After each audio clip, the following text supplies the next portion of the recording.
E-Leezy back in the building. Let's talk about the state of the Los Angeles Lakers. I don't understand it. It's like they're going backwards. Like, are you trying to build what the objective for any NBA team is to ultimately build a formidable powerhouse, a dynasty, teams that can compete year in and year out, and ultimately the goal is, I would hope, for every NBA team to compete for an NBA championship. So I don't understand when these organizations, they either put all their marbles in one basket, banking on a 1 to 2 year run, or they tank to try to get the best player available come draft time. Sometimes that works, but more times than not, it doesn't really work that way. And I don't agree with the way that they go about doing it. I understand it's a business and everything is done for money, but we're talking about trying to win.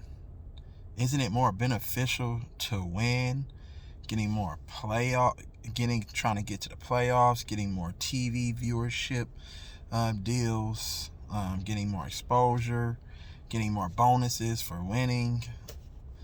I don't understand why teams elect to lose. Now, in the Lakers case, if you look at the way their roster is constructed right now, they can't put a starting five with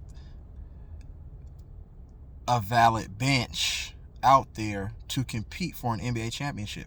Yes, you have LeBron. Yes, you have AD. LeBron, I don't think, is in it to compete to win any more rings. He made the move from Cleveland to LA strictly based off of his career after basketball. It was all a money move. People might not agree with that, but that's just my opinion on how I view it. And it shows, because the guys that he is bringing onto this roster doesn't give him the best chance to win. One, you're getting older. You are acquiring vets that's more slower, more injury prone. And LeBron himself is getting older, and he's starting to accumulate more injuries now from season to season. The severity of those injuries is in question, because we know LeBron can twist his ankle 1 minute, and then on the very next play, he's either chasing down somebody for a block, or he's soaring through the lane to try to dunk on somebody. So I don't know if he's really capable of really sustaining any major injuries. But we know as players, and then we have Anthony Davis, who's been an injury-prone big man. There's no solid big man in the NBA who has not sustained major injuries to their lower extremities, whether that's ankles, calves, knee ligaments, quadrant, your quad, and things like that. So focusing and trying to draft a big man who's now all the big men want to be guards. There's no real solid big mans. Embiid, he's a solid big because he dominates in the paint, but he tends to, go out to the three. Anthony Davis, he can be dominant if he was to get with, Hakeem or Kareem Abdul-Jabbar and really work on his footwork from 15 foot away and have post moves. See, now a lot of players, they don't work on them game. They just go and say, oh, I'm more athletic and bigger and stronger and faster than everybody. I can get by with that. And that's exactly what the Lakers have on their roster right now. You have a LeBron who tries to play bully ball. He really doesn't have any solid go-to moves, and you can pretty much predict when he's going to be aggressive on offense versus being passive. Anthony Davis is long, athletic 7-foot guard, so he really doesn't have any go-to moves. And then you have the acquisition of Russell Westbrook, who doesn't really have any go-to moves.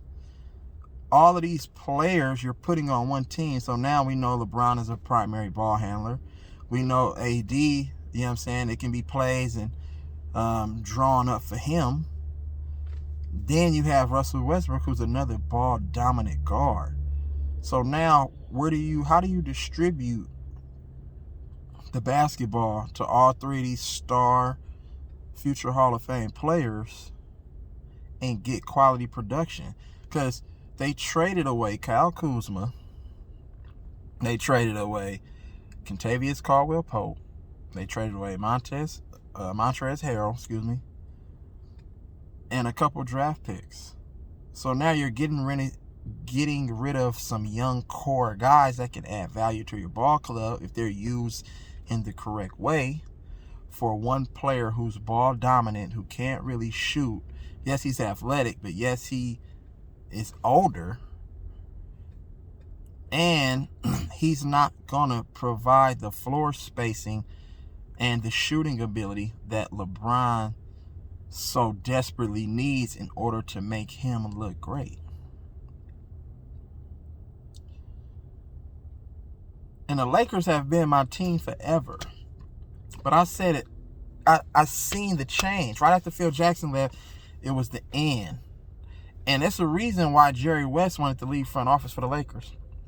He's seen something shift within that organization's front office and said, you know what, I don't want to be a part of this. That's why every great team that you see right now, or not every great team, but every team that became great and became good and put themselves in contention to win championships, Jerry West was in the front office. He did it with the Lakers, obviously. He went to Memphis and did it with Memphis, even though they couldn't get over the hump because of San Antonio all those years. And then he went to the Warriors, and we seen what he did with the Warriors. He was behind the draft of Stephen Curry, Klay Thompson, and Draymond Green, all future Hall of Famers. And we seen the success that the Warriors had. Then he went and left the Warriors, and then he went over to the Clippers and then built the Clippers. And the Clippers have been in the playoffs every year and knocking on that door and just knocking on that door. They can't quite get over the hump because of injuries, and droughts in the playoffs, bad droughts in games. I don't understand how that happens when you have superstars on your team. But, I mean, it happens. It's basketball. Things happen, so they just haven't been able to quite get over that hump. But we know that Jerry Jones is a mastermind when it comes to scouting talent and drafting players. He just has that. It's something about him that he just knows and can tell when somebody is going to be great. And it normally works out that way. So kudos to Jerry West, the logo. But back to the Lakers, I don't think they care about winning. When Jim Buss and Jenny Buss took over the team, Jim Buss really didn't know anything. He just inherited the position from the late, great, Jerry Buss. But he didn't really know anything about, basketball and talent and things of that nature. He might have been around. And then you have Jenny Buss, which everything she know about basketball came from really like Phil Jackson. Because she was dating him, allegedly. So I'm trying to figure out the direction. And then they hire Rob Pelinka, and then they throw all their eggs in one basket to sign a older LeBron. Yes, he's still valuable in a sense, but is he really committed? Because we know that first year when they signed him, the Lakers were doing good up until the All-Star break. And then I think in the game against the Warriors, he injured his groin, which really didn't look like much. He kind of tugged at it, and then he ended up sitting out like the rest of the year. I think that was all in play to make the Lakers look boo-boo, so they can go after, a marquee name. in which that same year, Anthony Davis all of a sudden says, you know what, I don't want to play for y'all no more. I want to go play over here. So you have to look at the politics of all this shit. And then what happens the next summer? Or what happens the next year? Mysteriously, Kobe's scoring record on the all-time scoring list is in danger of being broken by who? LeBron James. So in order to weed out Kobe in order to maintain this LeBron comparison to Jordan, you have to get rid of somebody. Because the closest one that ever came to Jordan is Kobe, obviously. And Jordan said that out of his own mouth, allegedly. But they got rid of Kobe. Mysteriously just died in a helicopter crash. Been riding helicopters all this time. And now all of a sudden, oh, it was bad weather. So you mean to tell me after over 20-some years of riding a helicopter that all of a sudden, that he's never rode in bad weather? It's always foggy in those mountains out there in LA and Calabasas. So I don't understand the narrative right there. I don't think it was a freak accident. They got rid of Kobe so LeBron can be the face of everything. So now it's all LeBron. Oh, now the comparisons even come steeper. They just forget about Kobe. And in my opinion, Kobe is the greatest player to ever play basketball outside of Kareem Abdul-Jabbar. In my opinion. That's just my opinion. I put him over Jordan because of what Kobe meant to the people outside of basketball. You know what I'm saying? How he helped people. The things that he's done in his community. See, but they don't like when somebody, you know what I'm saying, is a free thinker. You know what I'm saying? They try to get him caught up with the whole Colorado thing with the white girl. We know how that worked.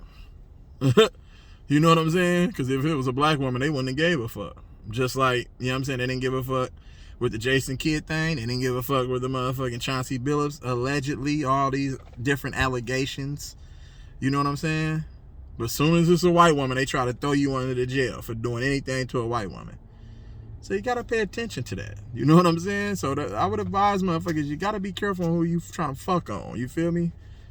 Just be careful. Because when shit hit the fan, just know that your ass is grass if you're black. Straight up. Back to the subject matter. I be getting off top because I be hella passionate about this shit. This fugazi, go along, get along shit. This shit is stupid. And motherfuckers they can't see shit. You know what I'm saying? They don't think for themselves. So now the Lakers have a roster full of guys that's either on one-year deals, and all their money is tied up in the three major superstars: Westbrook, AD, LeBron. So I keep asking myself, do you have to ask yourself, do the Lakers really give a fuck about winning? They gave him a phony-ass championship because it was really a championship for Kobe. If COVID-19 had not have happened, I think they still would have won a championship no matter what, as long as they stay healthy. Because the championship was really, let's do it for Kobe, do it for Kobe, do it for Kobe. Because that's the game. That's how they roll. You know what I'm saying? So now, the Lakers are assed out. Now they got to try to go get another marquee name. They're going to have to try to make some trades or, sign some free agents. Because I don't know if they're going to sign Andre Drummond back, because Andre Drummond might be asking for a little bit too much money. And Andre Drummond, honestly, I think, my Warriors can use a big with defense and who can rebound and who's skilled and agile. But I don't understand what they're doing either. So I don't know. The Lakers, I don't know, man. I think this is the beginning of the end for them.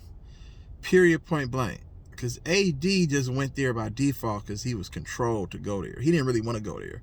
Because if you look at the All-Star game a couple years ago, AD said, I would love to play in Chicago. So you know where his heart is. He wants to go back home and play in front of his hometown. That's where he wants to go, but he's not in control of his own career. So there you have it. You know what I'm saying? We have a bunch of players who's not in control of their own destiny. It's people being controlled.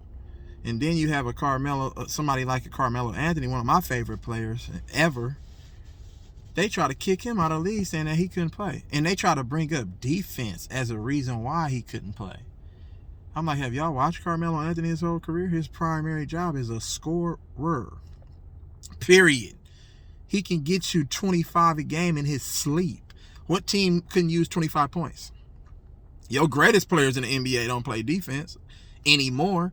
Kawhi Leonard was one of the greatest players ever in defense. When he came into the league, now what? He got him a little bit of money, made a name for himself, won a couple MVPs of the finals, a couple championships, and now he act like he too good to play defense, because the last time I seen him playing defense on that boy Luka the Don, that boy Luka the Don was cooking him and Paul George. So get that whole defense analogy out your head, though, because that doesn't even make sense. Defense is all about effort and will and determination. Anybody can be great on defense, especially if you study your opponent and you study, different areas and spots on the floor where people like to score. Then after that, it's all about effort and will and determination. So anybody can be a great defender, period, point blank. That's why I admire Kobe and Jordan so much, because they did it their whole career. They wasn't scared to embrace the challenge. And when they embraced the challenge, it's times where they got their ass served and cooked up out there, but you know what? They wasn't scared. Just because you're a great defender don't mean you ain't going to get served and cooked up on some nights. But are you willing to take the challenge night in and night out to guard the opposing team's best player? Is that something you're willing to do? Ask yourself that. So if we really want to make the game great again, outside of what we're seeing now, I would advise every NBA player, present and future, to have some heart. You know what I'm saying? Be willing to want to go out there and shut the opposition down at all costs. Be physical. I know they tell you don't do it because it's not good for ratings. Nobody want to see a low-scoring game, but I want to see a good competitive game. It's not competitive when the final score is 160 to 162. That's not competitive. That means you're just letting people do whatever the fuck they want to do. That's not the way the game has been played, ever. You embrace the challenge, and you go out there and compete on the highest level. Compete. Meaning that I'm going to do whatever I can to try to score on the offense, and on defense, I'm going to do whatever I can to try to shut you down and stop you from scoring. That's a good competitive game. That's going to raise the ratings. Not just letting motherfuckers just walk down the lane wide open, no defense, or shoot uncontested shots. Everybody in the fucking game, fans, players, past, future, present, know each other's moves. You should know a motherfucker go-to move. If you study the game, your IQ should be high enough to where you know where a motherfucker like to have that ball, or what move he like to go to, what shoulder he like to turn around and shoot over.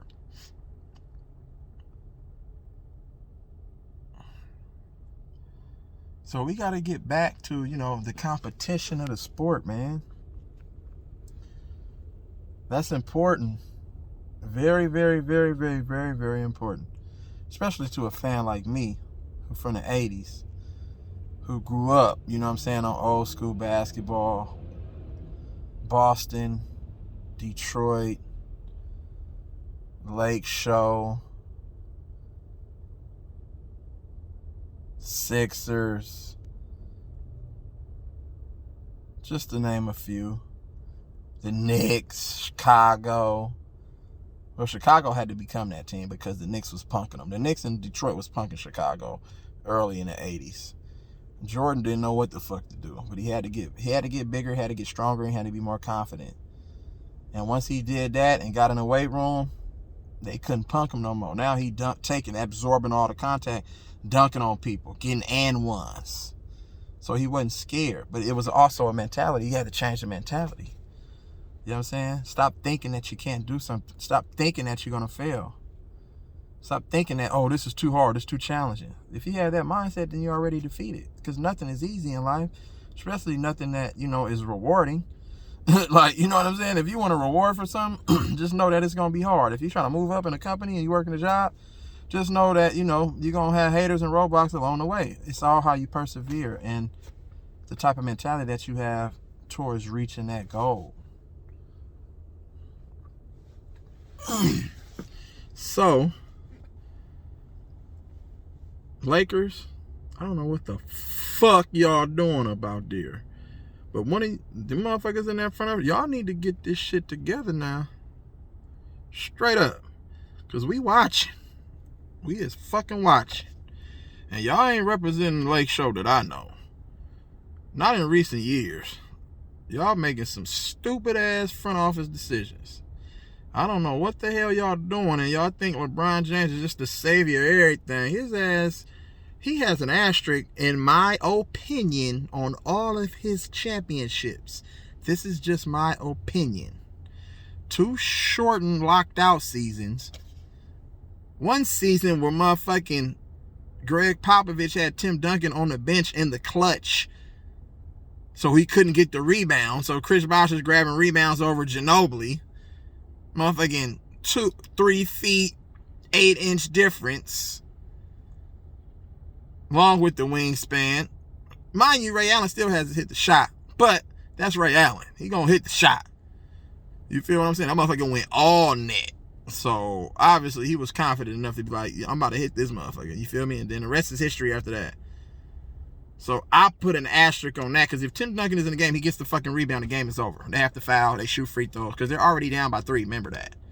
You get the rebound, you potentially go to the free throw line, you make it a 2-possession game, you hit 1 out of 2 free throws, or possibly both. Now, you have to come down on the next play out of the timeout and hope that you hit a 3. You know what I'm saying? So now you got to drop a play for Ray Allen, which I'm pretty sure the opposition is going to be like, okay, this play is going to Ray Allen. So make sure that, you know what I'm saying, you force him off of that 3-point line. You force him anything inside. Let anybody else shoot, because you know Ray Allen is the most clutch one of the most clutch 3-point players in the game. So, period. And we know LeBron don't want to shoot no motherfucking threes. He hits them by default, but he don't want to shoot them. Then we get to the Warriors up 3-1. We already know how that game went.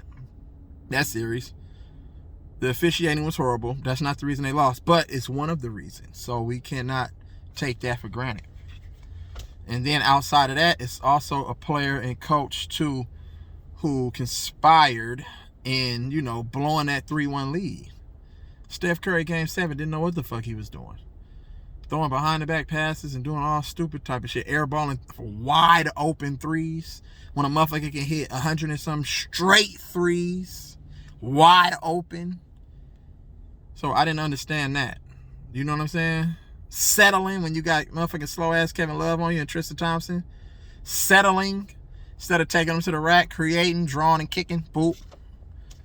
Penetrating kick. Period. So we know how that went.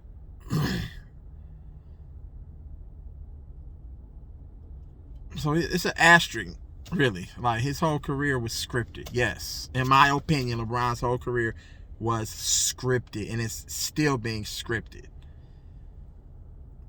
He can't even think for his motherfucking self. He got publicists and advisors and shit. Like, be a free man. Make your own damn decisions. Think for your damn self.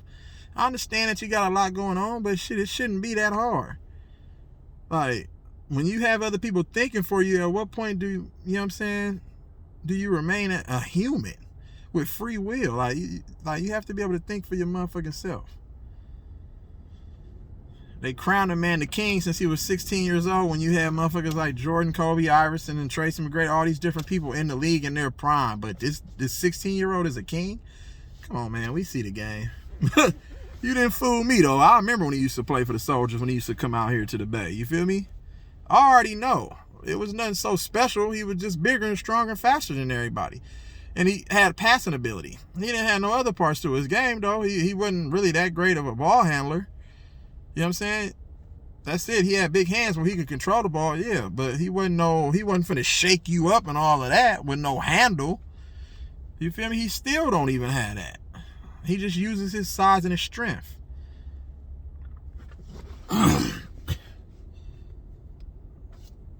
So, I don't understand that. But, Lake Show, we watching y'all motherfuckers.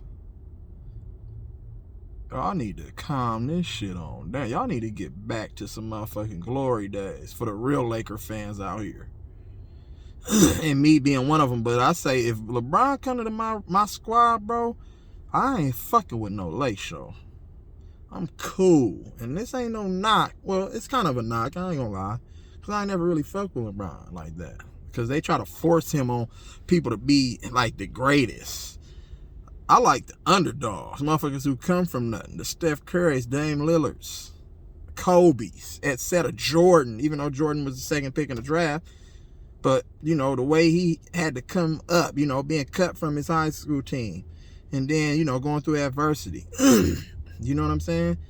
I like that. Those type of motherfuckers. Carmelo Anthony's, who should have been the second pick in the motherfucking draft, but I don't know. They drafted some stupid motherfucking name, Darko Milicic or whatever. But whatever. So, we gotta wake the fuck up. Y'all motherfuckers, if anything, y'all need to package one of them superstars and try to get some shooters or some great role players in there. That's gonna help bring y'all back to the glory days. Because LeBron is only declining, him and AD. You got to get younger. You traded away a whole dynasty of players, and now all of them became all-stars. Brandon Ingram, D'Angelo Russell, Julius Randle. So y'all was on the right track, but then y'all fell off. Y'all could have potentially drafted De'Aaron Fox, but you took motherfucking Lonzo Ball over him. We know how that shaped and played out. Now Lonzo Ball trying to find a new motherfucking roster. So you have to look at these things. Excuse me. Could have drafted Jason Tatum, and you passed up on him. So you gotta, you know what I'm saying? You gotta be careful. Y'all need to make some smarter and more wiser decisions in that front office. Because it looked like the Clippers is gonna be, you know, take over LA. That's what it looked like. So I'm just saying, I can't fuck with y'all right now, though. You feel me? But I'm going to stay true to all my squads, though. Bulls and the Warriors. But them Lakers, y'all motherfuckers, boys. Y'all turning into the motherfucking Space Jam squad. Straight up. I'm going to say that right now. You goofy motherfuckers is tripping.